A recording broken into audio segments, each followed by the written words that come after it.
El día de hoy hablaremos sobre la retroalimentación, que como ustedes saben es el corazón de la evaluación formativa. Para eso tendremos un primer momento de una explicación a cargo de Miguelina Guamán, que nos contará sobre la retroalimentación y sus implicancias. Luego tendremos una serie de situaciones, tanto para el nivel de inicial, primaria y secundaria, que nos permitirán ejemplificar cómo se debe llevar a cabo la retroalimentación con nuestros estudiantes. Finalmente, en el tercer bloque, tendremos un diálogo entre especialistas para aclarar las dudas, preguntas y consultas que nos hagan llegar a nuestro chat en vivo. Los dejo ahora con Miguelina Guamán, especialista de educación primaria, que nos va a hablar sobre este tema. Buenas tardes, profesores, profesoras. En esta sesión vamos a reflexionar sobre la retroalimentación en el aula. Entonces, ¿qué es la retroalimentación? Recordemos que en las sesiones anteriores hemos ido conversando, hemos ido reflexionando sobre la evaluación formativa. Hemos ido enfatizando la idea de que la evaluación formativa nos permite observar la actuación del estudiante en el proceso de aprendizaje con el fin de valorar y sobre todo para alcanzarle recomendaciones, sugerencias que le permitan seguir avanzando. Entonces, estas recomendaciones o estas sugerencias la denominamos en el marco de la evaluación formativa a la retroalimentación. Entonces, la retroalimentación consiste justamente en dar a los estudiantes información específica para que él o ella pueda, por ejemplo, reflexionar sobre sus dificultades, ¿no? Pueda reflexionar sobre esos avances, sobre esos progresos que él o ella está observando como parte del proceso de aprendizaje. Entonces, esta información específica la devolvemos cuando realizamos con ellos comentarios, cuando les preguntamos o los repreguntamos, cuando dialogamos con ellos. Entonces, esta forma de dialogar, de ir conversando, permite al niño, al joven, por ejemplo, a poder identificar sus dificultades. Es decir, en una tarea determinada, ¿qué es lo que le bloquea o le genera barrera para seguir aprendiendo? Puede ser que no esté entendiendo correctamente la indicación de una tarea. Puede también que tenga dificultades, por ejemplo, para relacionar la información en el texto y poder hacer una inferencia correcta con relación al significado de una determinada palabra o expresión en el texto que lee. Podemos ir entonces identificando distintas dificultades que el niño o el estudiante va sopesando en ese proceso de aprendizaje.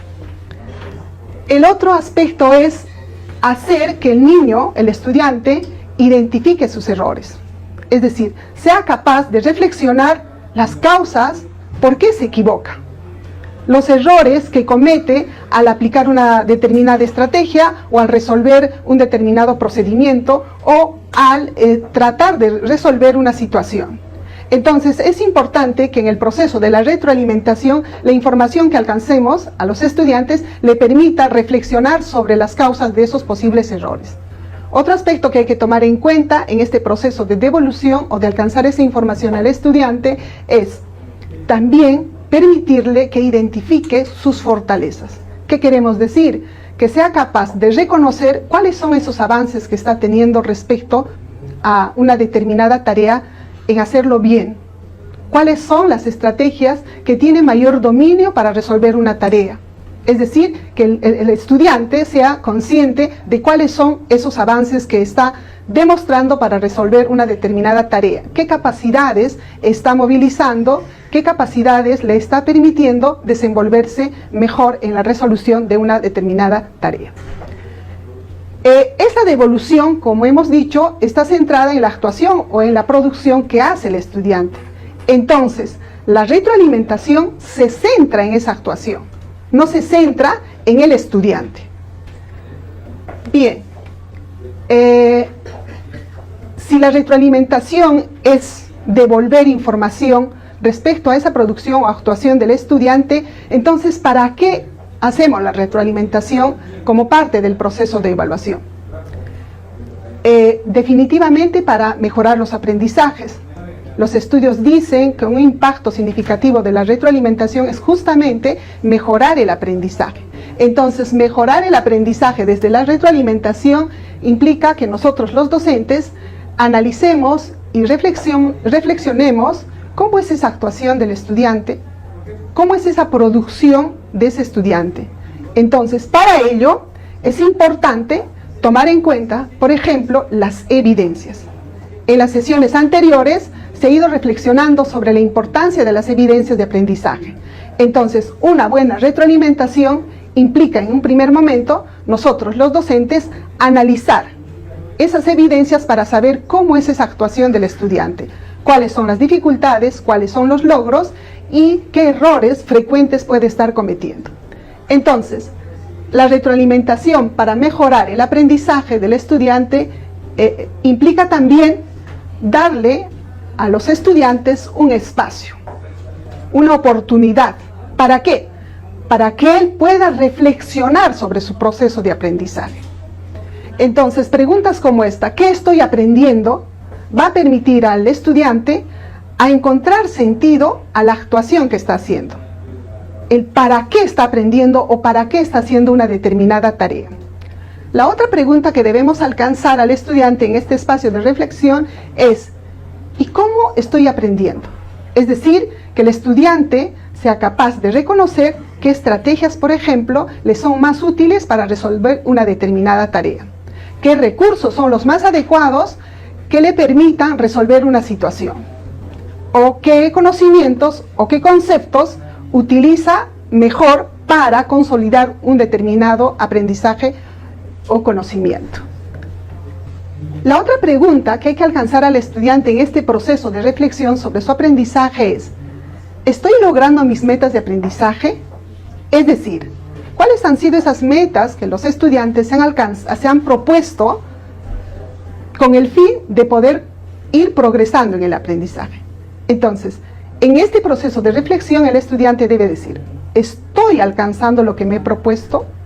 ¿Estoy avanzando en esas metas que yo me he propuesto para mejorar mis aprendizajes, para mejorar mi desempeño? Entonces, demos esos espacios a través de estas preguntas para que los estudiantes en los niveles de la educación básica puedan ir reflexionando cómo es su proceso de aprendizaje. Y la otra pregunta que no tiene que faltar es, ¿qué debo hacer para mejorar y seguir avanzando? Es decir, si ya identificó qué es lo que está aprendiendo o para qué está aprendiendo y cuáles son las estrategias o recursos que le sirven para lograr las metas que se ha propuesto, el siguiente paso debe ser que el estudiante se plantee ¿y cómo va a continuar para alcanzar esa meta que se ha propuesto? ¿Cuáles son los siguientes pasos que le van a permitir seguir aprendiendo? Lo que queremos decir es que este conjunto de preguntas, y que pueden ser también otras, le permitan al estudiante reflexionar. Es decir, importa que el niño, la niña, el joven, tenga espacios de reflexión metacognitiva, que sea consciente que aprende y cómo aprende. Entonces, si hacemos esta práctica habitual en el aula, lo que estamos favoreciendo es a desarrollar la autonomía para el aprendizaje en el estudiante. Recordemos, colegas, que en el currículo tenemos una competencia transversal que hace referencia a que el estudiante gestiona su aprendizaje. Entonces, en la medida de que ocurran estos espacios para que el estudiante reflexione sobre qué aprende, cómo aprende y qué le falta para seguir aprendiendo, estamos contribuyendo al fortalecimiento o al desarrollo de esta competencia. Habíamos dicho que la retroalimentación también mejora la enseñanza. Efectivamente, la retroalimentación mejora la práctica o el desempeño del maestro en el aula. ¿Y eso qué significa o qué implica? Que yo, profesor, yo, maestro, tengo que ir reflexionando, cuestionando si, por ejemplo, las estrategias que he planteado, los recursos que he planteado o las situaciones que he planteado desde la planificación y la mediación en el aprendizaje fueron las más efectivas. Permitieron que el niño o la niña movilice las capacidades, movilice sus competencias, ¿no? Entonces, este proceso es importante, lo tenemos y lo ideal sería que nos demos un espacio para que de forma colegiada podamos ir reflexionando sobre la efectividad de nuestras estrategias que permitan una mejor enseñanza y un mejor aprendizaje. Una vez que seamos conscientes de la efectividad de estas estrategias o las situaciones, el siguiente paso que nos corresponde es cómo debo modificar o ajustar esos procesos desde la enseñanza, mis recursos, las situaciones, de tal suerte genere mejores aprendizajes en los estudiantes. Pero también esta decisión no solo está a nivel de ir decidiendo las estrategias o los recursos, sino también entender e identificar que en el aula hay una diversidad de estudiantes que tienen sus propios ritmos, sus propios estilos y sus propias necesidades de aprendizaje. Entonces, ajustar o modificar la enseñanza implica reconocer a esas diferencias. ¿Cómo es que desde mis estrategias voy a permitir que esos niños o estudiantes que requieran más apoyo realmente avancen desde la retroalimentación que haga en sus aprendizajes?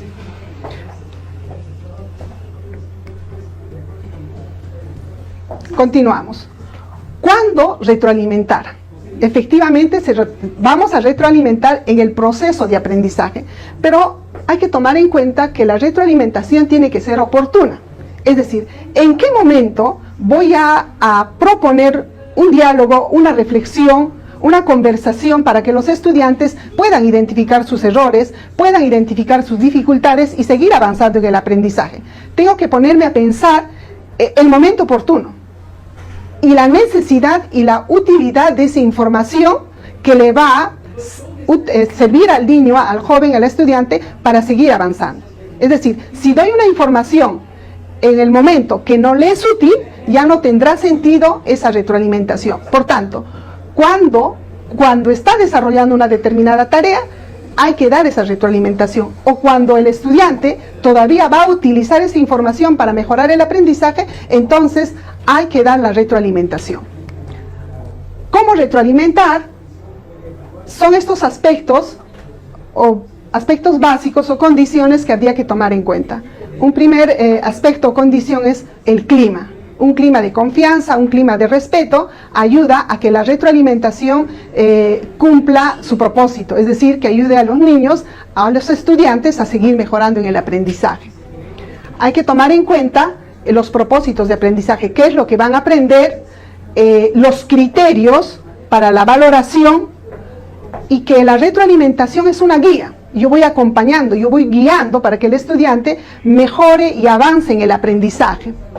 Tengo que ayudar a que el estudiante sepa, con mi ayuda, a identificar sus dificultades o sus fortalezas, como dije hace un momento. Y el otro aspecto que podemos tomar en cuenta es que nosotros, los profesores, debamos mostrar ejemplos buenos, que desde allí los niños, los estudiantes, pueden ir mejorando su aprendizaje. Algunas estrategias. En la sesión anterior habíamos hecho referencia a una de estas estrategias, que es la de Wilson, la escalera de Wilson. Volvemos a tocar esta estrategia porque nos parece que es importante, porque llegar a hacer una retroalimentación es un proceso complejo, no es un proceso fácil, tanto para el docente como para el estudiante. Por tanto, Wilson nos propone la escalera de la retroalimentación. Un primer paso que tiene que hacer el maestro, o el que va a retroalimentar, que puede ser el estudiante, es primero aclararse. Es decir, para tener una comprensión de esa producción, yo tengo que aclararme. Yo, como evaluador, tengo que hacerme preguntas para tener esa comprensión suficiente de esa producción o esa actuación. Una vez que tenga esa comprensión de esa acción o esa situación o producción, el siguiente paso es valorar. ¿Qué vamos a valorar? ¿Cuáles son esos logros? ¿Cuáles son esas fortalezas? ¿No? ¿Cuáles son esos aciertos en esa actuación o producción? Cuando ya tenga esa información, el siguiente paso es expresar mis inquietudes. ¿Qué no me ha quedado claro a mí para hacer la retroalimentación? ¿Qué dudas tengo? ¿Qué es lo que no estoy entendiendo bien? Entonces, este espacio igual me va a permitir hacer una buena retroalimentación, como es el cuarto nivel. Alcanzo las sugerencias. Finalmente, en este paso digo cuáles son lo que tendría que hacer el estudiante para mejorar esa actuación o esa producción. De igual modo, Wilson nos propone esta pirámide de la retroalimentación, que la retroalimentación puede darse en ese proceso de enseñanza-aprendizaje de forma informal o formal. La informal es aquella que permite hacer una retroalimentación más adecuada, permite a que el niño mejore el aprendizaje desde esas reflexiones que yo voy alcanzando o esos comentarios que voy alcanzando. Esta retroalimentación también puede ser verbal, no verbal, escrita, actuada o, en todo caso, modelada. ¿Y de quiénes puede recibir el estudiante la retroalimentación? Del maestro, nosotros, de sus compañeros, o también él solo tiene que empezar a reflexionar sobre cómo está aprendiendo y cómo es que su actuación realmente está permitiéndole desarrollar las competencias. Acá proponemos algunos otros ejemplos más respecto a estrategias para retroalimentar. Una estrategia puede ser hacer preguntas sobre la tarea y sobre el proceso de aprendizaje. Sobre la tarea, por ejemplo, si ha entendido la indicación de la tarea o la actividad. Sobre el proceso, qué dificultades está teniendo al resolver una determinada tarea. Lo otro que proponemos acá es hacer un banco de comentarios para errores frecuentes. Es decir, en el grupo de maestros, de manera colegiada, podemos conversar cuáles son esos errores frecuentes que cometen los estudiantes. Errores frecuentes. Sobre esos errores frecuentes nosotros podemos ensayar algunas recomendaciones, algunas preguntas, de tal suerte ya tengamos, ¿no?, previsto para poder usarlos con los estudiantes y así contribuyamos a que mejoren sus aprendizajes. Profesoras, profesores, en la siguiente o a continuación vamos a poder compartir algunos ejemplos de retroalimentación en educación básica. Buenas tardes, queridas maestras y queridos maestros. El día de hoy vamos a ver un ejemplo de las situaciones que se generan en educación inicial que también nos sirven para retroalimentar. Como sabemos, la educación inicial es un nivel sumamente importante, ¿no? En este nivel, nosotros nos tenemos que preocupar por generar diversas oportunidades para que los niños puedan desarrollar sus competencias a lo largo de toda la jornada diaria. Para ello es necesario que cada uno de los momentos que componen esta jornada sea preparada, planificada y que sobre todo tenga intenciones pedagógicas claras. ¿Cómo es que nosotros en educación inicial desarrollamos las competencias? Como sabemos, contamos con el ciclo 1 y con el ciclo 2. Cada uno de los ciclos tiene momentos distintos. En el ciclo 1 tenemos dos momentos muy importantes dentro del día, que son los momentos de cuidado y los momentos de actividad autónoma y juego libre. ¿Por qué queremos hacer énfasis en estos dos momentos? Porque ambos momentos son los que nos van a ayudar a desarrollar las competencias de nuestros niños. Las situaciones de cuidado por lo que los niños pequeños pasan, como el descanso, la alimentación, la higiene, el recibimiento y la despedida, son momentos importantes de acompañamiento que hace la docente a nuestros niños y por tanto son oportunidades para que los niños y las niñas puedan poner en juego todas esas capacidades que ellos traen consigo mismos. En otro momento tenemos los momentos de actividad autónoma y juego libre, en donde se les brinda diferentes oportunidades a través de los recursos que se les da, digamos los materiales, los espacios que se les brinda o se organizan, y también cómo la maestra planifica cómo va a interactuar con esos niños y esas niñas, ¿no? En esos momentos de juego donde podemos mirar qué cosa es lo que le interesa, mirar cuál es la necesidad, y por ello es que decimos que en el ciclo 1 tenemos estos dos momentos para desarrollar competencias, que son distintas a los momentos que tenemos en el ciclo 2. En el ciclo 2 desarrollamos durante el día unidades didácticas y diferentes rutinas. Durante las unidades didácticas sabemos, ya y lo hemos visto en nuestra guía de planificación también, tenemos maneras de planificar a través de los proyectos, las unidades de aprendizaje y los talleres. Pero a la vez, y lo que toma mucho más tiempo, digamos, durante la jornada, son los momentos de rutina. Esos espacios de convivencia, esos espacios donde comparten el recreo, la lonchera, espacios de asamblea, donde de repente no está planificada como una unidad, pero sí tiene y debe tener intención pedagógica. Y yo les quiero mostrar aquí los proyectos de aprendizaje de la Dirección de Educación Inicial que ha sacado la guía de orientación, ¿no?, para los proyectos, y que tiene también la sistematización de 6 ejemplos. No me voy a complicar aquí enseñando todos, digamos, porque es el material que ustedes han recibido, pero tenemos acá la sistematización de 6 ejemplos de proyectos que nos van a servir para poder analizar, y el día de hoy les traigo también esto, para poder analizar y poder ir comprendiendo un poco más acerca de estas situaciones que nos van a ayudar a generar el desarrollo de las competencias. Por ejemplo, tenemos una situación en el aula que es que se ha generado un proyecto anterior en donde han creado los niños un huerto. Este huerto está siendo cuidado, digamos, diariamente como parte de sus responsabilidades, y resulta que en algún momento los niños han encontrado una lombriz. Ante esta situación, los niños han expresado de que sienten que su huerto corre peligro porque las lombrices se pueden comer las plantas, se pueden comer las semillas, y entonces recurren a la docente y muestran esa preocupación. Lo que hace la docente es decirles que lo que podrían hacer es comunicar ese problema que están sintiendo, que puede suceder, para ver alternativas de solución. Entonces, esta es una situación del día a día. Todavía no es un proyecto, todavía no es una unidad, es algo que ha sucedido. Entonces, a partir de esto, de esta situación, la maestra va a evaluar, digámoslo así, si esta situación que ella ha observado y donde ve a que hay interés en los niños, si es que puede ser atendida, ¿no? Si es realmente compleja para poder ser atendida a través de un proyecto, o a través de una unidad, o a través de una actividad que nos dure 3 días, ¿no? Está evaluando recién. Si esta situación, ¿no?, que es del interés, que tiene una dificultad, que presenta una problemática, puede desarrollar competencias. ¿Y qué competencias desarrollaría? ¿No? ¿Cuáles serían? Y si en el contexto donde está, cuenta con los recursos, o los materiales que necesita para poder seguir desarrollando esta problemática que se ha presentado.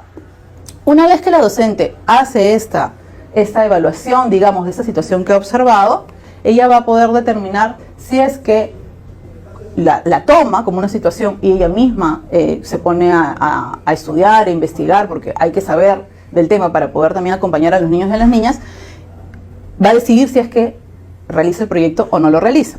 Entonces, identificado el interés, la necesidad o problema, se comienzan a planificar las actividades en conjunto con nuestros niños y nuestras niñas. Y de ahí la maestra, como sabemos, comienza a hacer una planificación pedagógica, ¿no? En esa planificación pedagógica, dada la situación que vemos que se está desencadenando, la maestra puede identificar qué competencias son las que puede desarrollar y favorecer a través de esta situación. Entonces, ella ha identificado que en esta situación tenemos 3 competencias que podrían desarrollarse, ¿no?, es potentemente: la de indagación, la de creación de proyectos desde los lenguajes artísticos y de la resolución de problemas de forma, movimiento y localización. Las 3 competencias con sus capacidades. Recordemos que cuando hablamos del desarrollo de las competencias nos estamos refiriendo también a que estas capacidades de cada una de las competencias deben de también entramarse, trabajarse, ¿no?, movilizarse. Si no, no estamos hablando del desarrollo de la competencia. Teniendo nuestros propósitos claros, como lo hemos visto en la diapositiva anterior, establecemos entonces los criterios de evaluación. Lo que yo voy a evaluar es este propósito que me he planteado, no voy a evaluar otra cosa, ¿no? La relación es directa, evalúo el propósito que tengo. Determino las evidencias, ¿no? Selecciono los instrumentos a través de qué voy a registrar y la ficha de observación, el registro de seguimiento, ¿no? ¿Qué instrumento voy a utilizar? ¿Qué instrumento me va a servir para poder recoger estas evidencias? Esta información que los niños me van a ir dando de lo que va sucediendo en el transcurso de las actividades. Una vez que nosotros sabemos lo que vamos a trabajar, vamos a desarrollar, tenemos que tener claridad sobre cómo es que esas competencias se van a ir desarrollando en el proyecto. Acá tenemos, por ejemplo, la primera competencia que les decía, la indagación, tiene 5 capacidades. Estamos hablando de que la competencia se desarrolla cuando movilizamos todas las capacidades. En este caso, el proyecto tiene 3 competencias, 1, 2, 3, cada una con sus respectivas capacidades. Esas capacidades se tienen que ir entramando, ¿no?, en las actividades de mi proyecto para poder decir que estoy desarrollando las competencias del proyecto.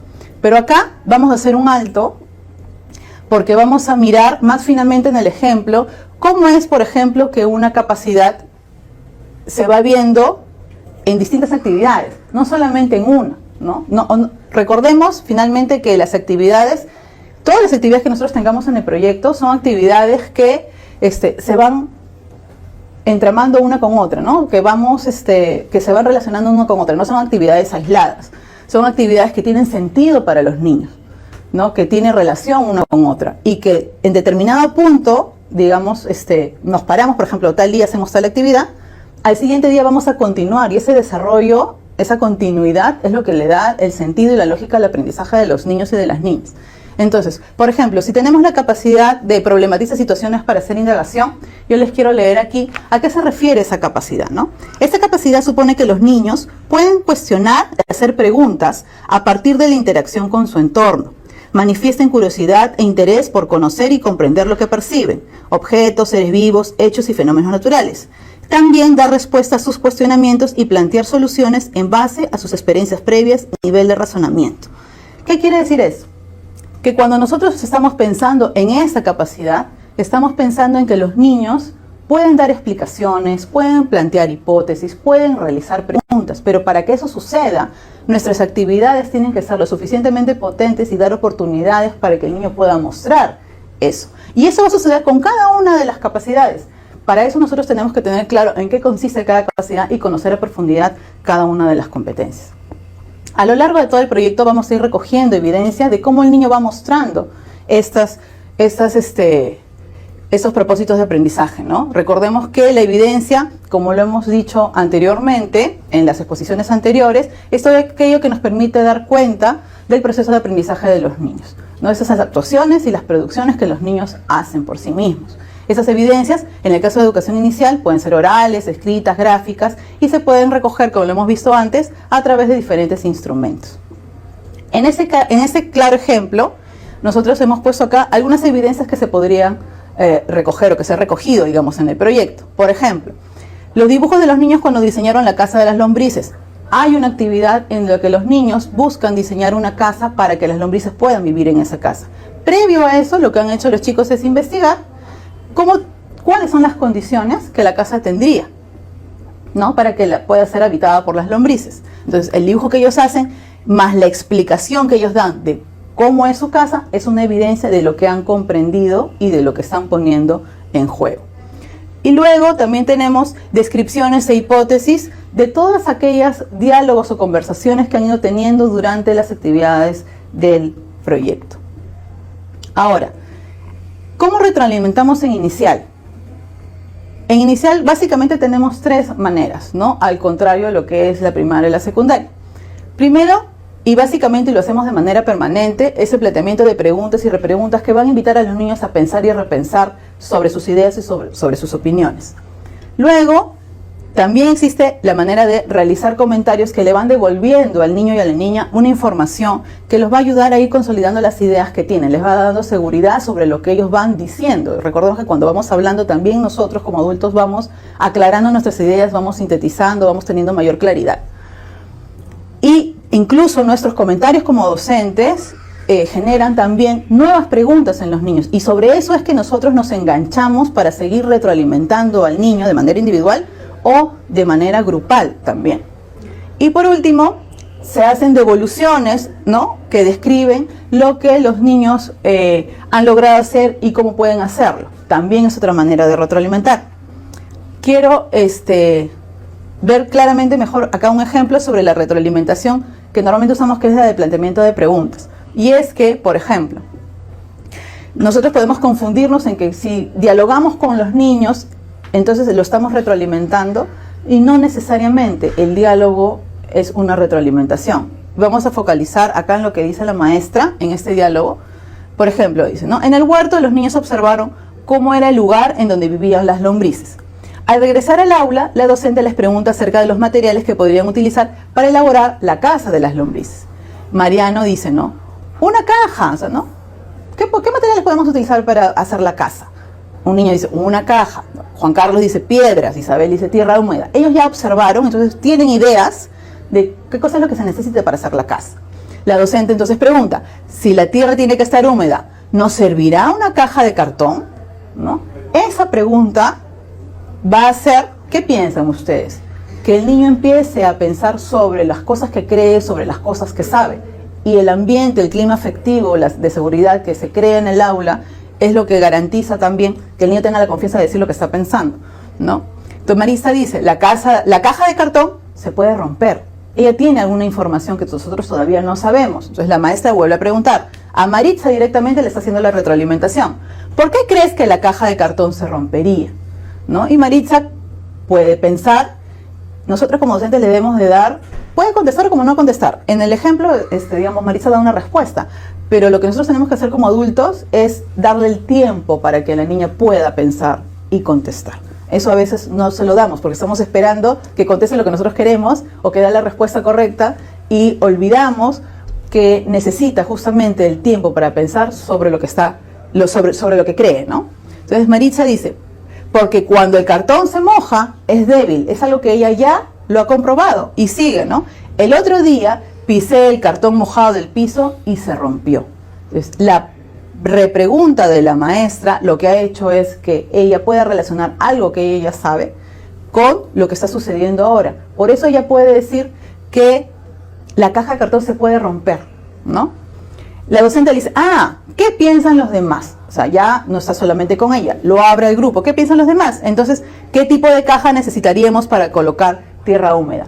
Y a partir de eso se puede continuar las preguntas y respuestas. Incluso se puede dar mayor información de parte de la docente y decir, por ejemplo, podría ser una caja de cartón, pero si utilizamos otros materiales, podría ser esa caja de cartón más resistente y estaríamos conversando de otros temas, como por ejemplo la resistencia de los materiales. Entonces es sumamente importante la retroalimentación que hace la docente con la claridad de las ideas, con las teorías, escuchando lo que los niños dicen, sobre todo dándoles tiempo para pensar y poder permitir que ellos puedan decir lo que están pensando en ese momento, tomar lo que ellos dicen y valorarlo, ¿no? Y antes de terminar, solo decirles que en el nivel de educación inicial, la retroalimentación es sumamente importante que se haga en el momento. En el momento, porque los diálogos y las situaciones pasan ahí. Con los niños más pequeños no podemos esperar al día siguiente o más tarde, después, ¿no? Es en ese momento y por eso justamente todo lo que respondamos, cómo miremos al niño, cómo lo acojamos, es sumamente importante para poder devolverle algo de lo que él nos está mostrando de manera positiva, sobre todo porque estamos devolviendo para que ellos sigan aprendiendo. Gracias. Buenas tardes, queridos colegas. Continuando con los ejemplos de retroalimentación, vamos a poner a consideración de ustedes el siguiente caso.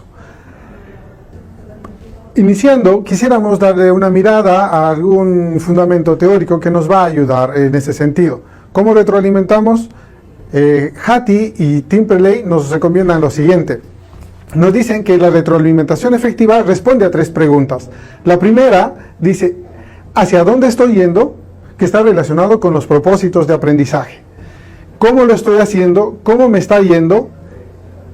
Y luego, la tercera pregunta que dice, ¿qué sigue después de esto?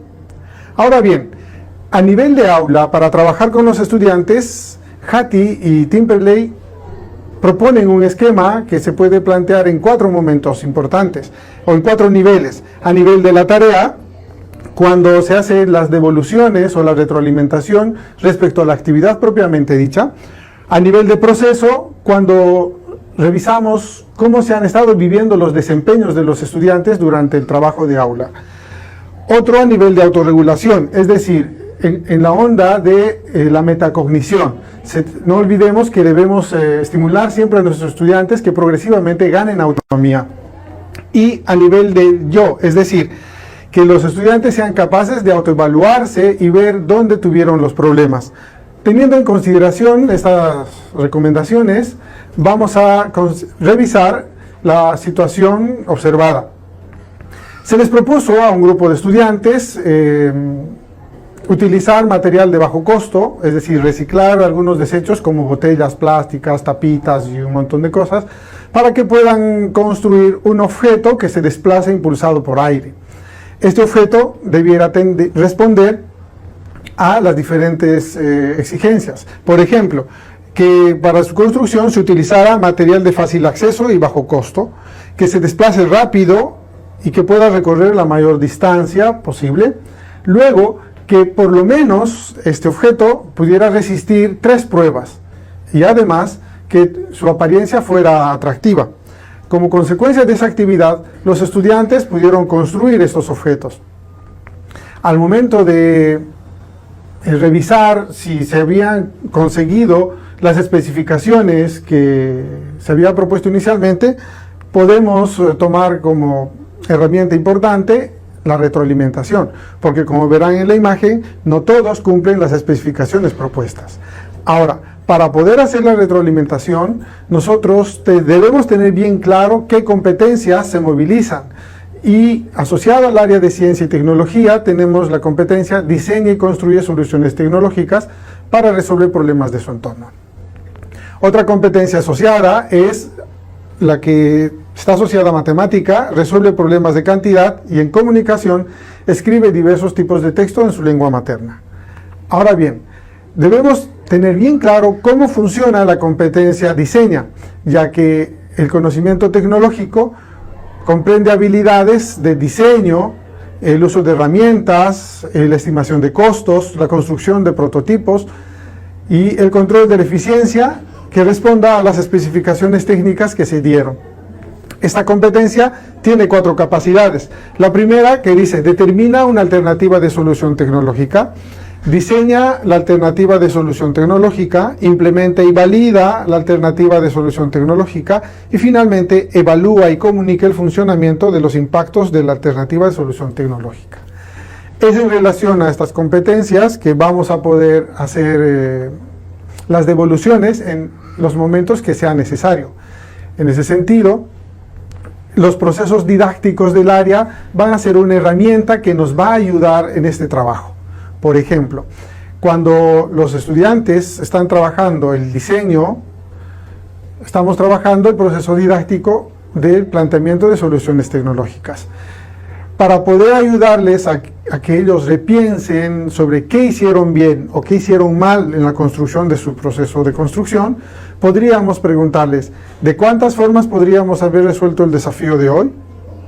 Esto nos va a ayudar a que ellos puedan evaluar el amplio abanico de posibilidades, pues como han visto en las primeras láminas, no todos los estudiantes construyen un mismo prototipo.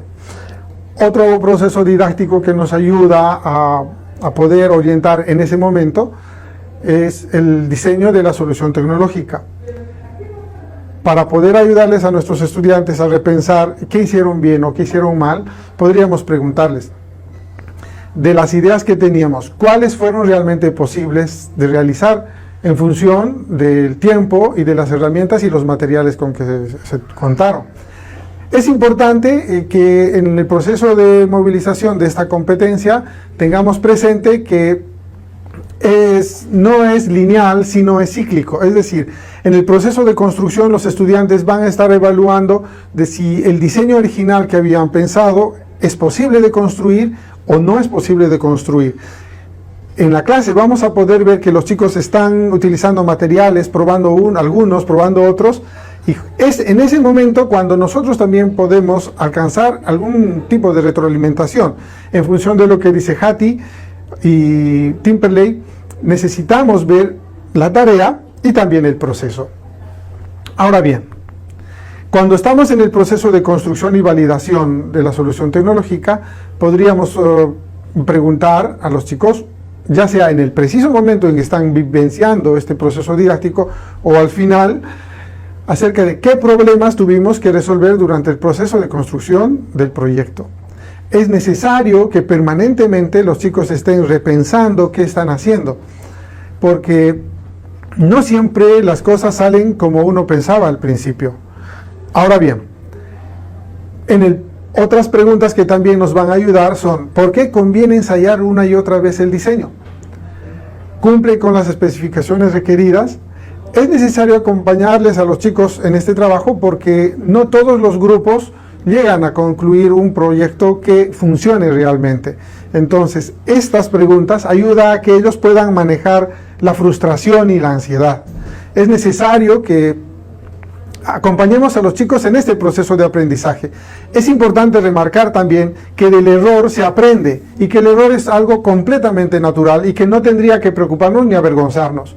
En ese sentido, verán que en las primeras láminas, voy a retroceder, algunas alguno de los modelos no cumple con los requisitos. Entonces, es necesario que acompañemos a los chicos a que evalúen qué fue lo que hicieron bien, qué fue lo que hicieron mal, de tal manera que manejen la frustración. Este es un detalle importantísimo porque si no ayudamos a que los chicos manejen la frustración, al no haber alcanzado el objetivo inicial o propuesto, definitivamente la experiencia de aprendizaje no va a ser nada agradable y, como sabemos, cualquier situación de aprendizaje tiene una carga emocional.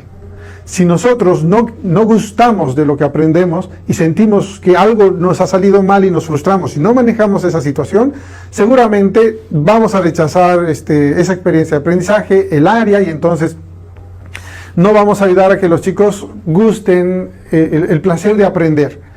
Como Francisco Mora dice, la emoción es importante en el proceso de aprendizaje y las emociones no siempre son positivas. Por eso, como maestros, debemos de aprovecharnos de la retroalimentación para que nuestros estudiantes puedan manejar estas emociones que no siempre son positivas.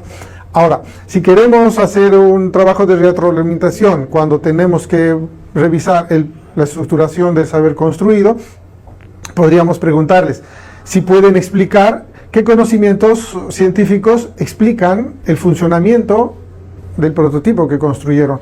Esto es importante porque no se trata solo de construir el objeto por construirlo, sino que tiene una carga útil, es decir, el acceder al conocimiento científico que forma parte de la alfabetización científica, al que tienen derecho todos los niños y los ciudadanos en general. Ahora, otra cosa que tenemos que preguntar respecto al diseño es que si el diseño original es el que han construido al final, porque ojo, como asociamos también esto a la competencia de producir textos, ellos tienen que producir un texto instructivo para que ese modelo pueda replicarse en cualquier situación o en cualquier otra escuela. En ese sentido es importante que los chicos repiensen acerca de cómo les fue en el trabajo y que puedan decirnos conscientemente dónde tuvieron éxito y dónde tuvieron no, pero sobre todo qué pueden hacer para poder superar ese inconveniente. Finalmente, cuando trabajamos el proceso didáctico de la evaluación y comunicación, podríamos preguntar también qué pasos siguieron para que su proyecto funcione o qué hicieron que no lograron llegar al propósito que se habían planteado inicialmente.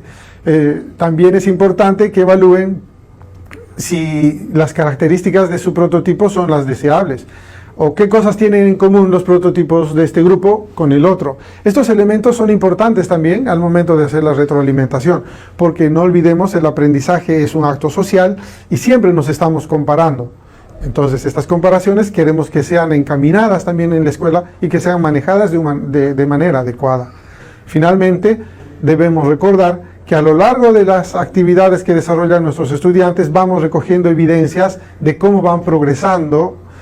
También estamos viendo cómo se comportan los chicos, cuáles son las dinámicas entre ellos, y es necesario ir apuntalando también que el respeto y el cuidado cuando estamos manejando los instrumentos es importante. Estas cosas son elementos que debemos de retroalimentar permanentemente, sobre todo por la seguridad. Cuando trabajamos la competencia de tecnología, estamos utilizando diferentes herramientas que eventualmente podrían causar daño a los chicos si no las manejan bien.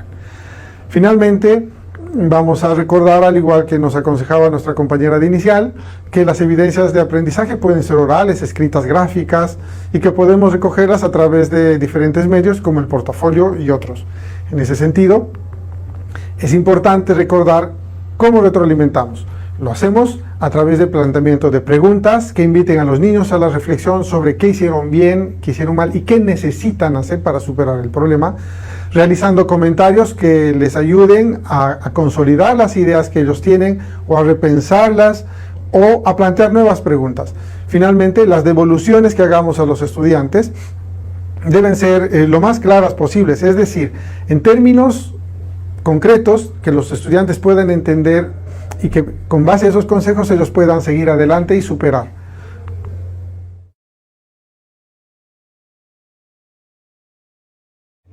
Buenas tardes, maestros y maestras. Yo voy a continuar presentándoles un ejemplo para el nivel de educación primaria. En este caso, el ejemplo nos permitirá ver cómo podemos desarrollar la competencia resolver problemas de cantidad. Partiremos de la situación de un grupo de estudiantes de cuarto grado de primaria de una institución educativa ubicada en el distrito de Surco. Estos niños están trabajando el proyecto Cómo vivían los antiguos peruanos en nuestra región. El proyecto se encuentra en su segunda semana y los niños están a punto de organizar una actividad que es muy importante para ellos, que es realizar una visita a un lugar arqueológico. En esta actividad, la maestra identificó una gran oportunidad para trabajar con los niños competencias referidas al área de matemática, específicamente poder calcular con ellos el costo que tendría en realizar esta actividad, considerando que tenían cierto dinero ahorrado para alguna actividad que fuera interesante para ellos. Las competencias que se movilizan en este proyecto son las siguientes: construir interpretaciones históricas, gestiona su aprendizaje de manera autónoma, se comunica oralmente en su lengua materna, lee diversos tipos de textos escritos en su lengua materna y escribe diversos tipos de textos en su lengua materna. Pero a la que daremos énfasis en este ejemplo es a la competencia resuelve problemas de cantidad.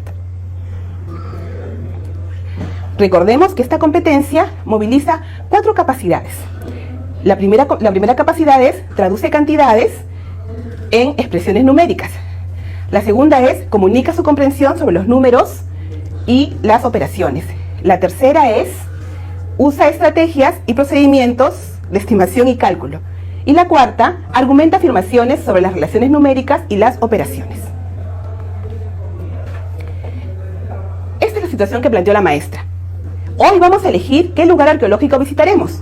Les he traído información sobre el Museo de Sitio de Pachacamac y el Museo Huaca Pucllana. Deberán usar esta información para saber, y aquí viene el reto, cuánto nos costaría realizar la visita y cuál de los 2 lugares nos convendría visitar, considerando que tenemos ahorrados 350 soles. Además, la maestra les plantea ciertas condiciones que ellos deben tener en cuenta. Les dice, al dar su respuesta deben explicar lo siguiente: ¿qué información usarán y por qué? ¿Qué harán con esa información y por qué? ¿Y por qué conviene más visitar ese lugar? Aquí está la información que la maestra les ha brindado, ¿no? Tenemos información que ella ha decidido colocar del mismo modo como aparece en la página de internet de estos lugares, de manera que los niños puedan encontrar toda la información que se brinda y poder determinar cuál es la información que realmente necesitan para lograr su propósito.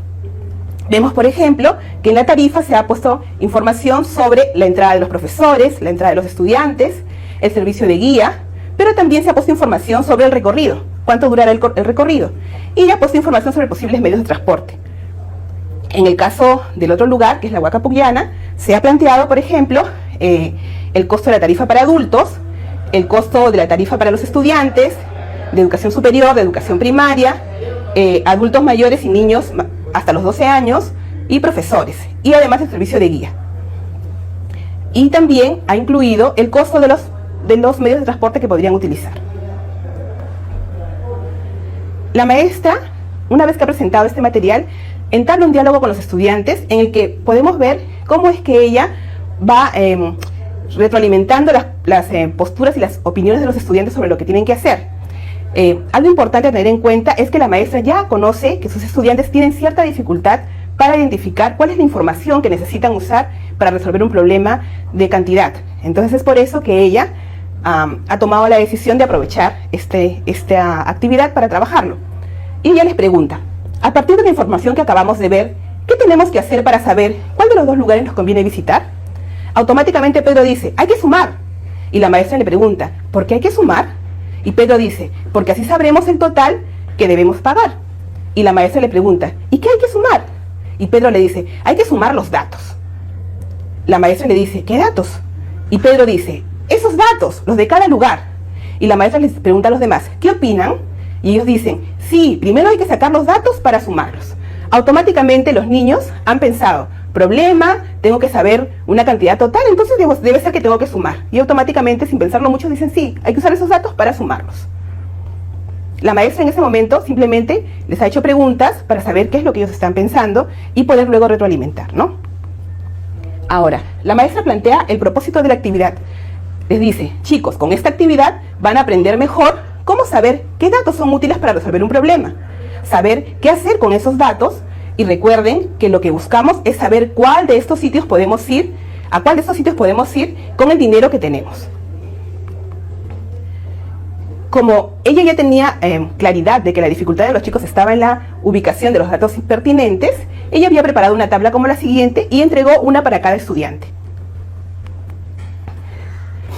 Les planteó que puedan trabajar este cuadro en parejas, pero que cada uno registrara en su propio cuadro. Luego de esto, la maestra presentó un cuadro similar en la pizarra para irlo llenando con la información que los chicos fueran dando. Y veamos otra vez el diálogo de la maestra. Juan dice: nosotros hemos puesto adulto mayor o niños hasta los 12 años, 6 soles. Hay que poner eso también en el cuadro de la pizarra en el que estamos registrando lo de todo el salón. Y José dice, y la maestra le pregunta, ¿y ponemos ese dato? ¿Están seguros todos de que lo necesitamos? ¿Por qué? José responde, sí, porque aquí está en la información que ha recibido de la maestra. Ariana dice, pero en Pachacamac no está ese dato, en Pachacamac no dice cuánto paga el adulto mayor y cuánto pagan los niños menores de 12 años. Entonces ella dice, no hay que ponerlo. La maestra aprovecha y les pregunta, ¿no hay que ponerlo solo porque no está en la información de Pachacamac o hay otra razón? Juan responde, yo creo que no hay que ponerlo, porque también hay estudiantes a 1 sol. Mejor pagar 1 sol que pagar 6 soles. Juana dice, en la tarifa de Pachacamac también dice estudiante, mejor pongamos estudiante, ¿no? Y así, a través de preguntas, la maestra va ayudando a los niños a identificar cuál es la información que es pertinente a lo que ellos necesitan para resolver el problema. Así quedó el cuadro, ¿no? Para ellos ya no habían puesto como en la anterior entrada de niño, sino que cambiaron a poner entrada de estudiante, ¿no? Luego entrada de adulto, servicio de guía, bus y minivan. Esa es la información que ellos necesitaban para poder tomar la decisión. La maestra les preguntó, y ahora ya tenemos todos los datos, ¿qué debemos hacer? Y como habían dicho al comienzo, los niños volvieron a decir, ahora sí podemos sumar. La maestra dijo, entonces ahora trabajen otra vez en parejas y recuerden lo siguiente.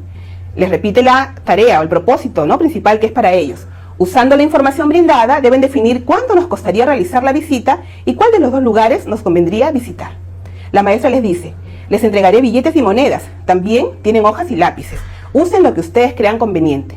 En esta situación, la maestra lo que está haciendo es brindarles la oportunidad de usar diferentes estrategias para que cada uno de ellos pueda decidir cuál es la que se acomoda más a los saberes que tiene, a lo que es más fácil para poder trabajar. Y mientras los niños van trabajando en pareja, la maestra se va acercando a cada pareja y va viendo cómo es que están trabajando. Cuando se acerca a la pareja, uno les pregunta, esa pareja estaba trabajando con billetes y monedas, ¿no? En esa pareja estaban Rosa y Andrés. La maestra les pregunta, chicos, cuéntenme, ¿cómo les va? Y Rosa dice, muy bien. Dice, mira, estamos poniendo el dinero para cada cosa. Primero, lo de Pachacamac. Y muestran cómo han colocado el dinero para la entrada de los estudiantes y el dinero para la entrada de los adultos.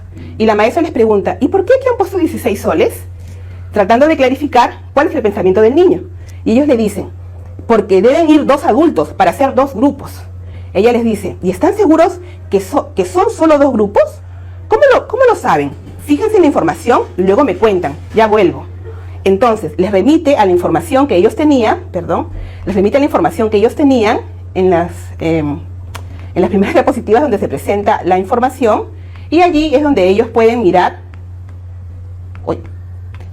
aquí, ¿no?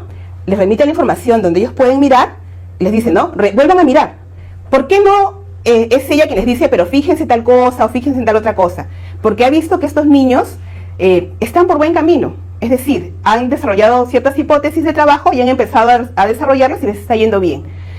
Lo que necesitan ellos solamente es que ella les plantee una pregunta, retroalimentando de esa manera para que ellos sigan pensando si lo que se plantearon estaba bien o no. No necesitan más ayuda en ese momento, ¿no? Bien, entonces seguimos y veremos ahora lo que pasó cuando la profesora se acerca a un siguiente grupo.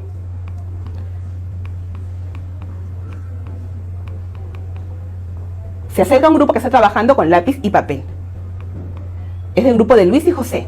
Y la maestra otra vez les pregunta, chicos, cuéntenme cómo les va.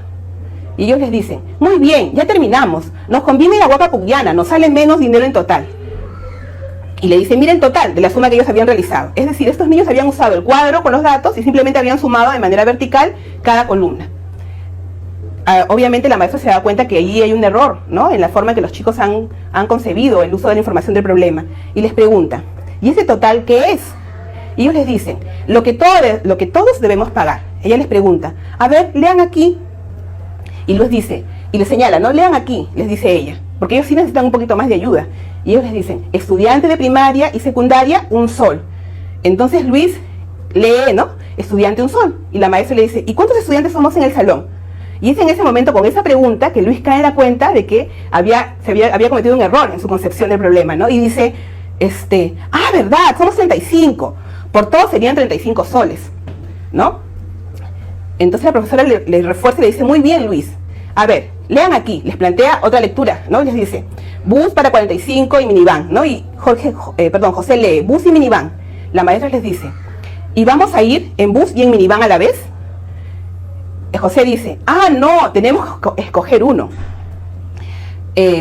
Luis dice, yo digo que el minivan es más barato, ¿no? Si miramos aquí, tenemos el bus para 45 personas, 250 soles, y la minivan para 20 personas, 150 soles, ¿no? Entonces, Luis dice, no, yo digo que el minivan es más barato, y la maestra les pregunta, ¿y tú qué dices, José? Y José dice, sí, es más barato. La maestra vuelve a preguntar, ¿y entra la misma cantidad de personas en el bus que en el minivan? Entonces ellos vuelven a mirar, leen, se dan cuenta que en el bus entran 45 personas y en el minivan solo 20. Entonces José dice, a ver, no. En ese momento, José también cae en la cuenta que el planteamiento del problema que ellos tuvieron al inicio no era correcto, ¿no? Y empieza a pensar, si somos en el salón 35 estudiantes y en la minivan solo entran 20 personas, eso implicaría que tendríamos que usar 2 minivan, ¿no? Tendrán que calcular y darse cuenta de que si usan 2 minivan van a gastar 300 soles y si usan un solo bus gastarían 250 soles. En este momento, como hemos visto, la maestra ha ido haciendo preguntas y repreguntas y en ningún momento ella les ha dicho tienen que hacer esto o tienen que hacer lo otro. Siempre ha buscado que sean los estudiantes quienes se den cuenta de dónde están los nudos que tienen. Y para esto ella ha tenido que hacer una muy buena observación del trabajo de los chicos y pensar muy bien las preguntas que va a hacerles, ¿no? Ahora, ¿cómo es que se han desarrollado las competencias en esta actividad, ¿no? Si hemos visto, todo el tiempo la maestra ha estado promoviendo que los chicos puedan comunicar cómo es que ellos están comprendiendo los números y las operaciones que tienen que desarrollar para hallar esta solución. También ha estado trabajando permanentemente la argumentación, ¿no? sobre las relaciones numéricas y las operaciones. No se ha visto en el ejemplo, pero también está trabajando la traducción de cantidades de expresiones numéricas y también el uso de estrategias y procedimientos de estimación y de cálculo. Como vemos, esta parece una actividad pequeña y sencilla, pero la maestra ha estado muy atenta para poder hallar posibilidades de retroalimentar y de ayudar a los estudiantes a darse cuenta de cómo es que se usan los datos o cómo es que se seleccionan los datos para poder resolver una situación problemática en la que estén involucradas ciertas cantidades. Muchas gracias. Vamos a ver ahora situaciones que permiten desarrollar competencias en educación física y haremos énfasis justamente en la retroalimentación.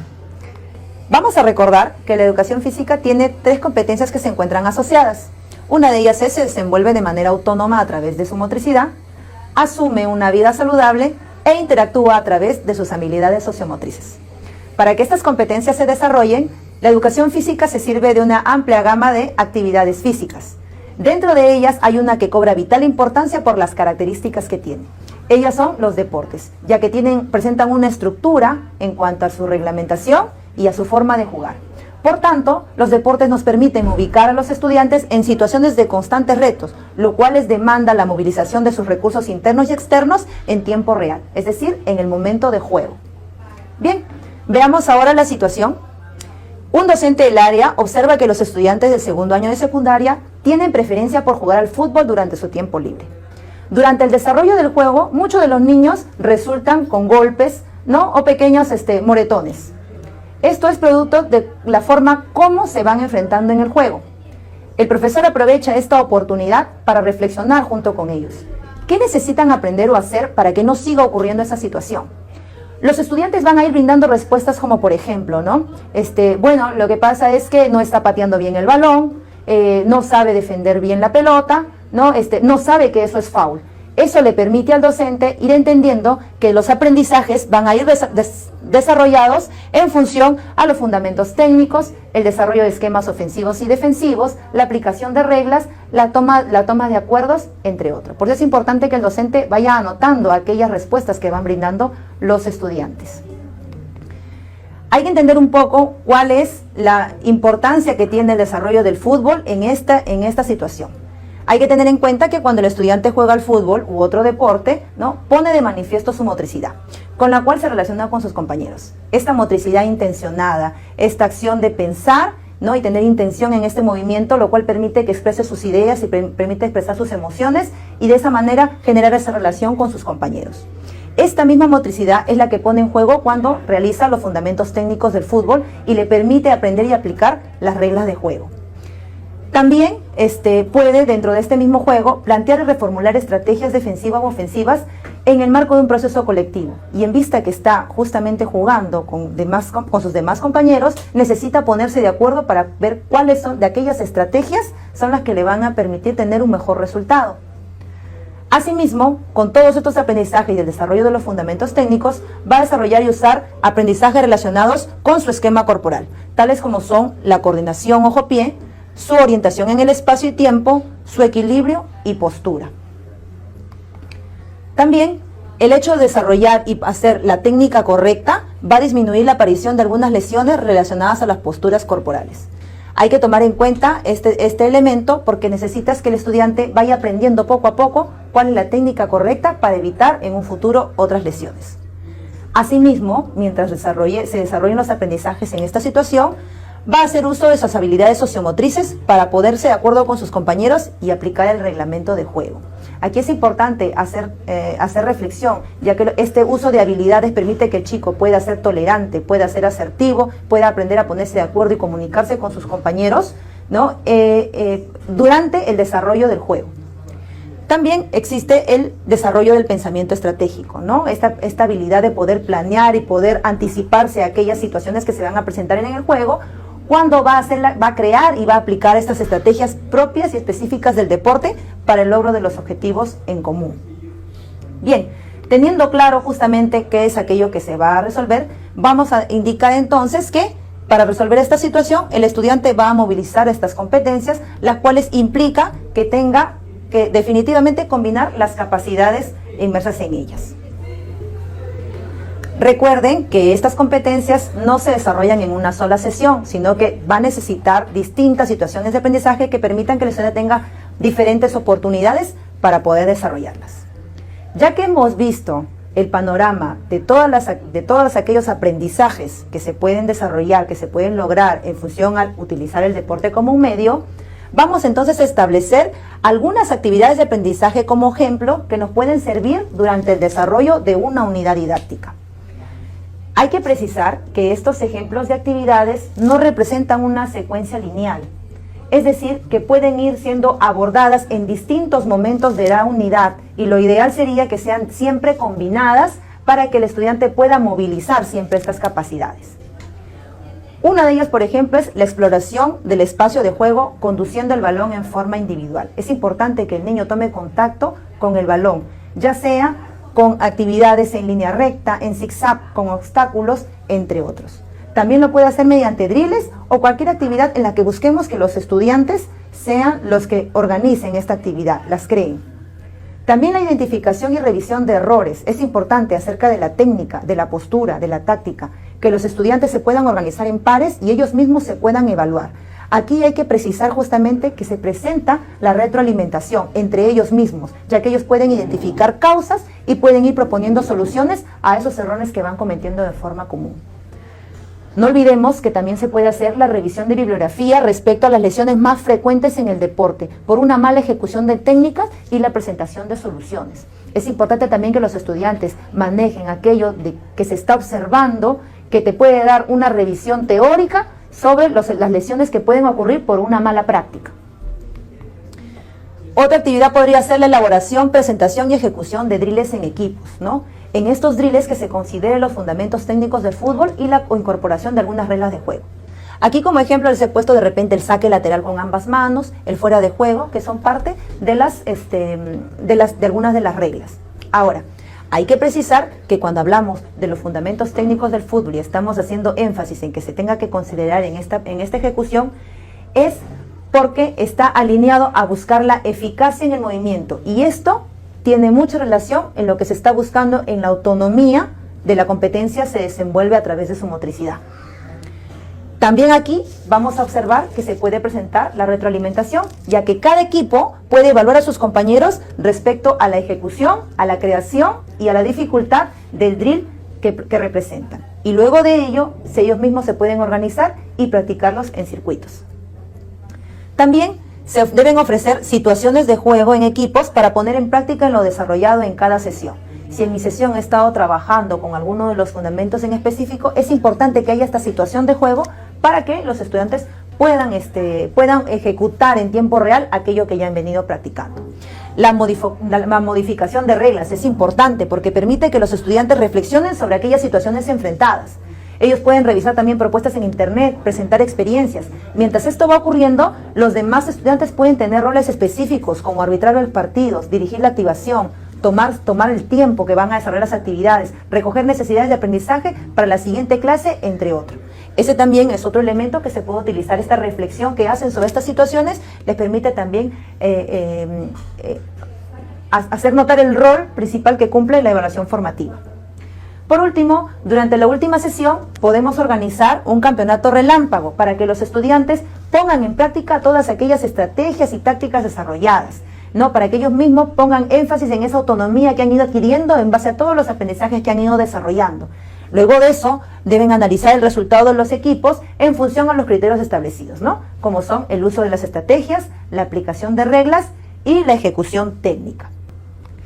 Y ahora vamos a pasar al panel para responder las preguntas que nos han llegado.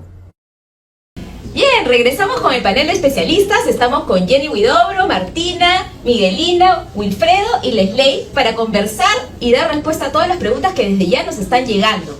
Un saludo enorme a Logel de Maynas, de Yurimaguas, de San Martín, que nos están escribiendo y siguiendo. Para empezar, queríamos seguir dialogando acerca de los ejemplos que nos has dado, Leslie. En realidad, muchas veces pensamos que en educación física se trabaja distinto. Cuéntanos un poquito más. Sí, gracias por la pregunta. En realidad, es cierto, a veces se tiene la percepción de que en educación física no se debiese de retroalimentar. Todo lo contrario. Nosotros tenemos que utilizar las mismas estrategias que estamos utilizando y que hemos hablado el día de hoy, como la escalera de Wilson, ¿no? Las preguntas y las repreguntas. Algo que sí es bien cierto es que el docente de educación física, cuando identifica alguna situación que no se está logrando el aprendizaje, lo que más utiliza son el modelaje, ¿no? Entonces, ya sea que él mismo modele, ¿no?, los ejemplos, o que busque a un estudiante que está realizando la actividad de acuerdo a lo que se ha preestablecido, para que pueda brindarle, para que pueda hacerlo réplica a todos sus compañeros, ¿no? Es algo que quizás tiene más ese acento ahí en el modelaje.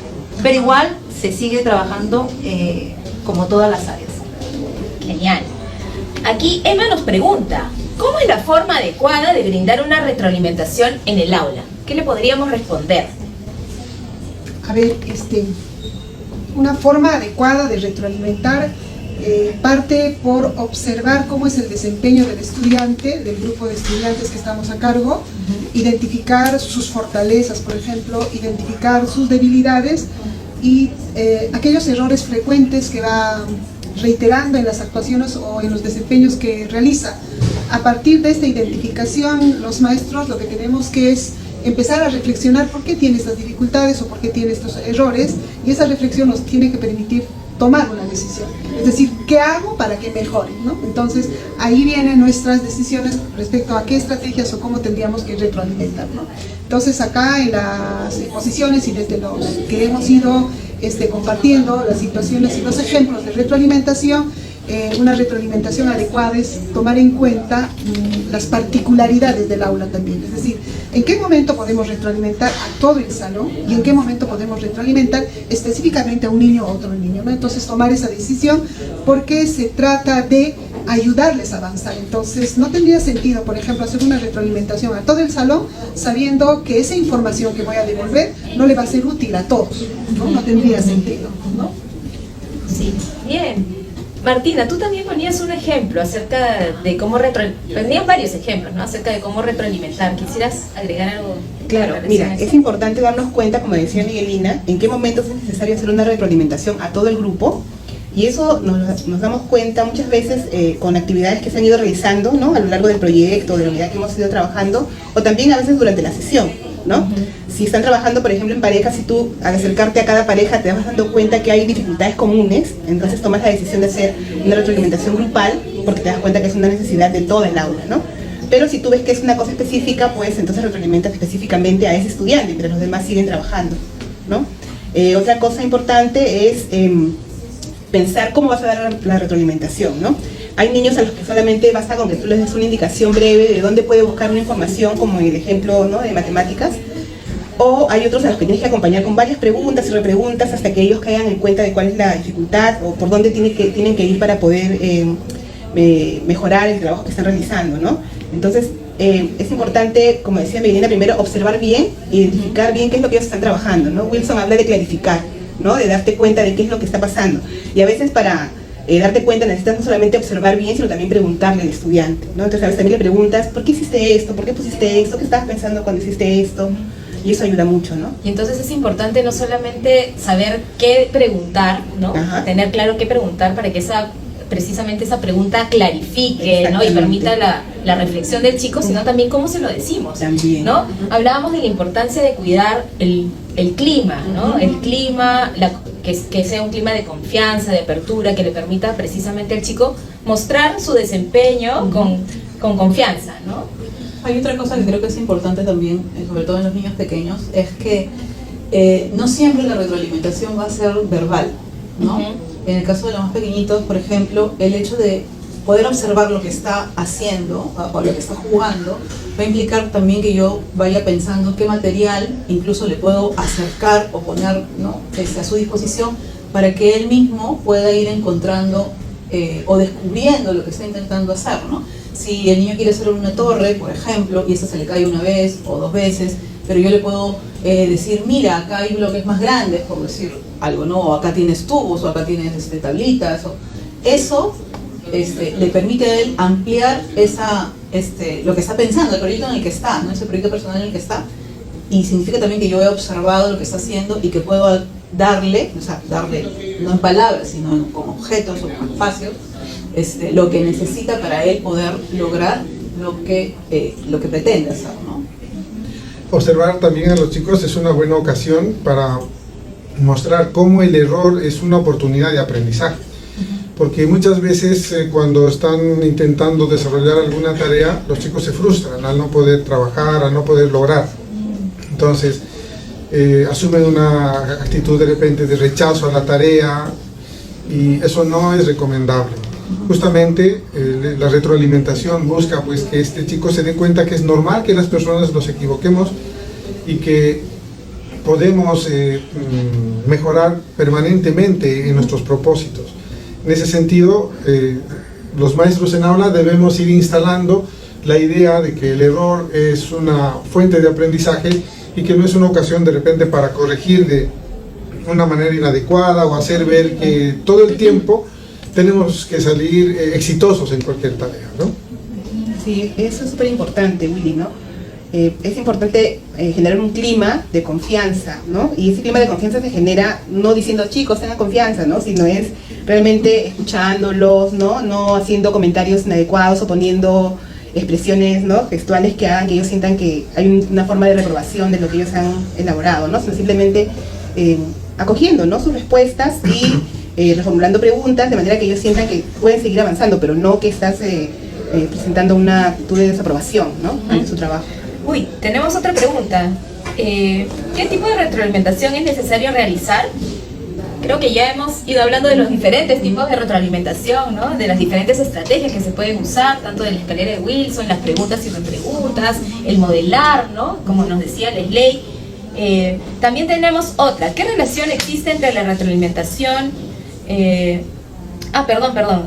La metacognición es parte de la retroalimentación. ¿Qué podríamos decir? Willy, tú estabas conversando, ¿no? Hace unos instantes acerca de... Así es, la retroalimentación es una ayuda externa que le ofrece el profesor a su estudiante para que éste pueda a largo plazo desarrollar sus habilidades metacognitivas.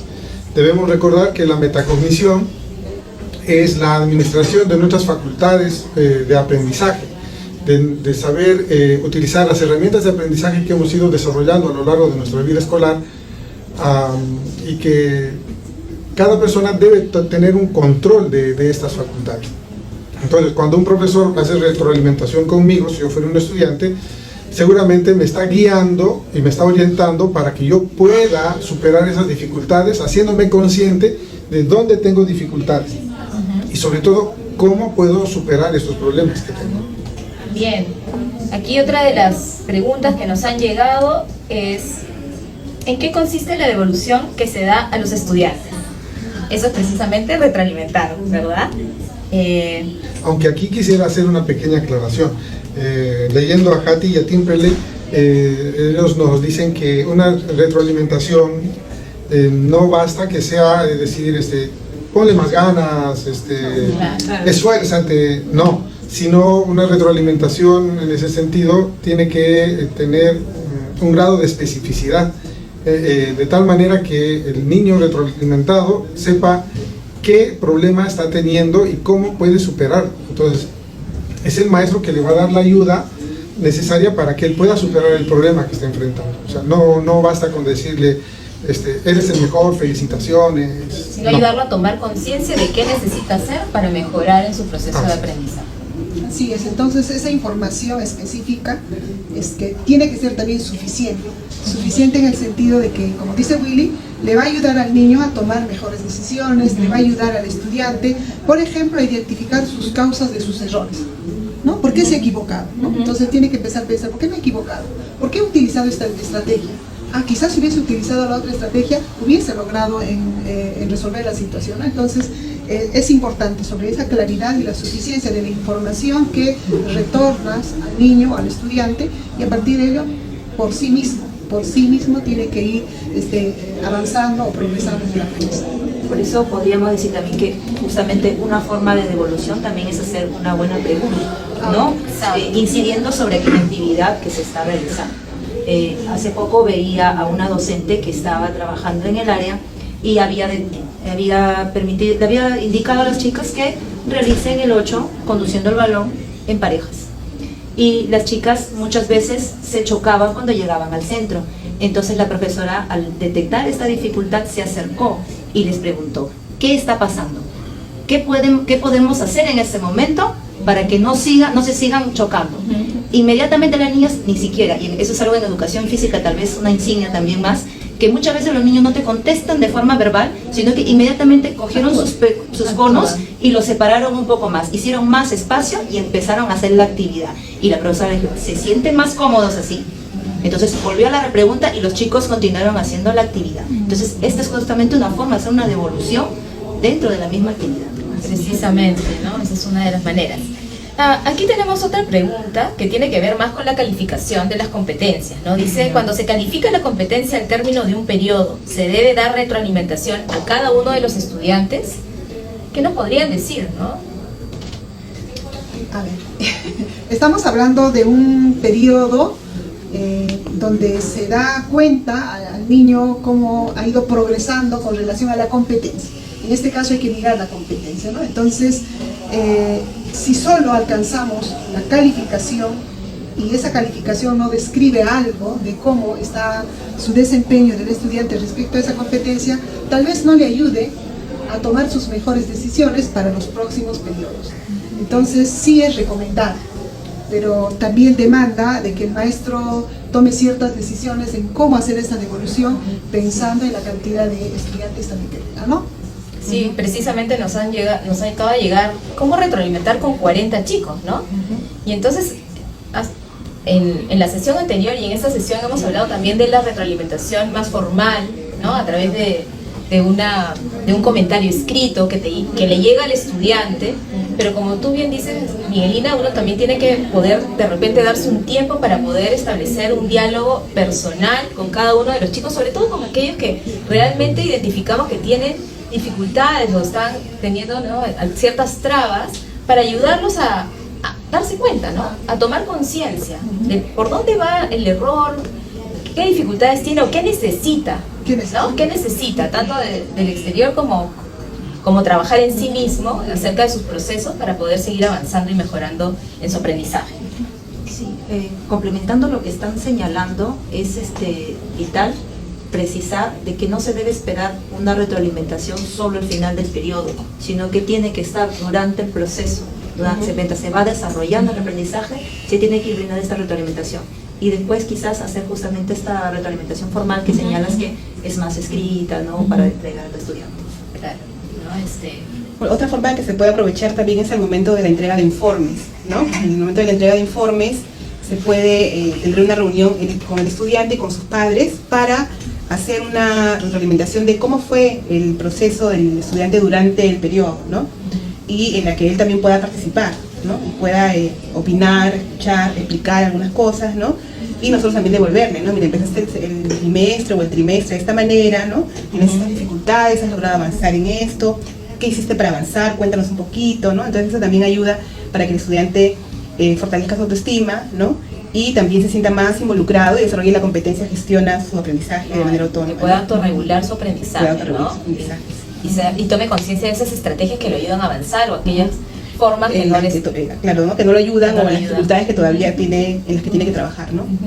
Bien, Munashito Muniz nos está preguntando: ¿hay varios tipos de retroalimentación, como elemental, descriptiva, reflexiva, por descubrimiento? Él nos menciona un tipo de clasificación de pronto. ¿Cuál o cuáles es correcto aplicar? Bueno, en realidad estas formas o tipos de retroalimentación son, digamos, tienen diferentes efectos, ¿no?, en el estudiante, ¿no? Si es que yo, por ejemplo, hago una retroalimentación descriptiva, soy yo quien le dice, ¿no?, mira, por acá, fíjate que aquí has cometido un error, ¿no? Vuelve a revisarle, ¿no? Le doy una indicación, ¿no? Voy a ayudarlo, probablemente, ¿no? Pero lo voy a ayudar más si es que yo formulo una pregunta que le ayude a descubrir, ¿no?, cuál fue el error o dónde está la dificultad, ¿no? O sea, en realidad siempre hay que tratar de dar la retroalimentación que va a beneficiar más al estudiante, ¿no? Si yo simplemente le describo, sí, lo voy a ayudar, pero lo voy a ayudar más, lo ayudo a él a descubrir, ¿no?, a través de mis preguntas, dónde están sus errores. Bien. Y qué puede mejorar, ¿no? Yo también creo que es importante que como maestros tengamos en cuenta que retroalimentar primero no es fácil, ¿no? Porque necesitas observar, registrar, saber puntualmente en dónde, qué cosa es lo que vas a decir, porque la retroalimentación justamente es para que el niño, la niña, el estudiante siga aprendiendo. Entonces no es que voy a decirle cualquier cosa, no es que le voy a dar cualquier pregunta, no es que le voy a hacer cualquier comentario, ¿no? Entonces la pregunta tiene que ser, como dice Martina, la precisa, que le ayude a seguir avanzando. Esta devolución que le voy a hacer o esta ayuda en cuanto a la descripción de lo que ha hecho es justamente para que él se dé cuenta que tal vez si pasas, digamos, las hojas del libro con más despacio, vas a darte cuenta que sí hay información sobre las tortugas que estás buscando. ¿Por qué no lo intentas? Entonces el niño vuelve a pasar las hojas del libro y con ese cuidado va a poder encontrar información. Entonces tenemos que ser conscientes que es también para nosotros como docentes un entrenamiento, ¿no? Entonces, más allá de cuál es la mejor manera de retroalimentar, sí creo que es bueno que conozcamos, que sigamos investigando, que sigamos leyendo, pero sobre todo que vayamos probando y que nos vayamos atreviendo a hacer cosas con nuestros estudiantes. Sabemos que, claro, retroalimentar a 30, 40, o sea, todavía estamos en un proceso, y mientras lo tomemos de esa manera, creo que incluso vamos a tener más confianza en nosotros mismos de poder y de seguir avanzando en esto juntos. Sí, y creo que en un momento también comenté que la retroalimentación parte por observar los desempeños concretos de los estudiantes y sus propias necesidades y limitaciones. Por ejemplo, yo no podría dar una retroalimentación descriptiva a un niño o una niña si tiene dificultades en la lectura, porque no sería adecuado, ¿no es cierto? Entonces eso significa conocer, ¿no es cierto?, esas características, sus ritmos, sus estilos del estudiante, y también saber en qué momento es oportuno y qué es lo oportuno para cada niño. Entonces no podemos decir de pronto una u otra estrategia es la más adecuada, no, sino cuál de estas se pueden adecuar a esa necesidad que encuentras en el aula, ¿no? Podría yo señalar eso.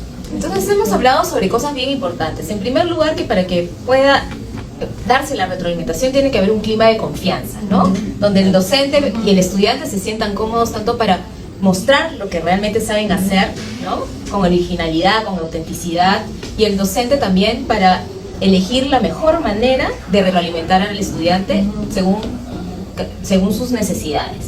Por otro lado, creo que también es importante, y ya lo han venido conversando, acerca del tiempo. Tenemos que darle tiempo al chico, uno, para darse cuenta de qué errores está cometiendo y qué necesita para seguir avanzando en su proceso de aprender, pero por otro lado para hacer algo con la información que recibe de parte nuestra, ¿no?, para poder seguir mejorando, porque a veces, claro, le decimos muchas cosas, pero no le damos tiempo para que las pueda poner en marcha o las pueda mejorar. Entonces el tiempo también es un factor importante. Hemos hablado también de que sea una retroalimentación pertinente, y eso pasa también por elegir qué decirle al estudiante. A veces tenemos estudiantes que tienen como varias situaciones o dificultades que todavía no logran conseguir, entonces tengo que elegir y priorizar, ¿no?, sobre qué aspecto le voy a retroalimentar para que él pueda tener éxito en esta tarea y pueda seguir avanzando, porque como bien decía Willy, cuando los chicos tienen un error o se equivocan, muchas veces se desalientan, ¿no?, se desaniman, y todo lo contrario, nosotros queremos que ellos se empoderen y sigan gestionando su aprendizaje de manera autónoma, pero conociendo qué se espera de ellos. Entonces para eso también es importante que socialicemos con ellos los criterios, ¿no?, de evaluación, y el propósito tiene que estar también sumamente claro, y lo que les pedimos tiene que estar en relación a ese propósito, de manera que los chicos sepan qué tienen que hacer, ¿no?, y cómo lo tienen que resolver. Bueno, no sé si hay algo más, como ya cerrando nuestro programa, porque nos queda un minuto. No sé si quieran dar algún mensaje. Por lo pronto yo quiero señalar que el próximo miércoles nos vamos a juntar a dialogar sobre la evaluación certificadora o sumativa, así que no se lo vayan a perder. No sé si quieren cerrar con algún mensaje. Recordarles a los colegas que la finalidad de hacer devoluciones, retroalimentación a los chicos, es ayudarles a que desarrollen sus habilidades metacognitivas de tal manera que progresivamente ganen autonomía en su aprendizaje. Eso es lo que queremos, más que estar pensando en una situación de logros de aprendizaje por el logro de aprendizaje. Lo que nos interesa es que ellos desarrollen estas habilidades de tal manera que a largo plazo puedan ser autónomos y puedan aprender lo que ellos deseen en el momento en que así lo vean por conveniente. Así es, y entonces un aspecto clave que me gustaría reiterar es el clima de confianza en el cual se tienen que dar los procesos de enseñanza-aprendizaje y sobre todo la evaluación, ¿no? Si no hay ese clima como condición, el niño jamás va a tener la posibilidad, por ejemplo, de equivocarse, porque como lo hemos dicho, a partir del error uno aprende, ¿no? Entonces yo creo que ese aspecto también es importante a tomar en cuenta en la evaluación formativa, y sobre todo si queremos que la retroalimentación cobre sentido en el aprendizaje. Bien, y con... Sí, y una cosita más, sí, dale. Que la retroalimentación no solamente, porque puede quedar la idea de que solamente se da si es que encontramos que se está equivocando en algo el niño o el estudiante, ¿no?, sino que se da siempre, se da a todos, ¿no?, porque todos están en la capacidad de seguir aprendiendo. Esa es la idea. Bien, y con ese mensaje positivo, alentador, de que todos estamos en la posibilidad de seguir aprendiendo, nos vamos a ir. Los esperamos el próximo miércoles a las 3 de la tarde para dialogar sobre la evaluación.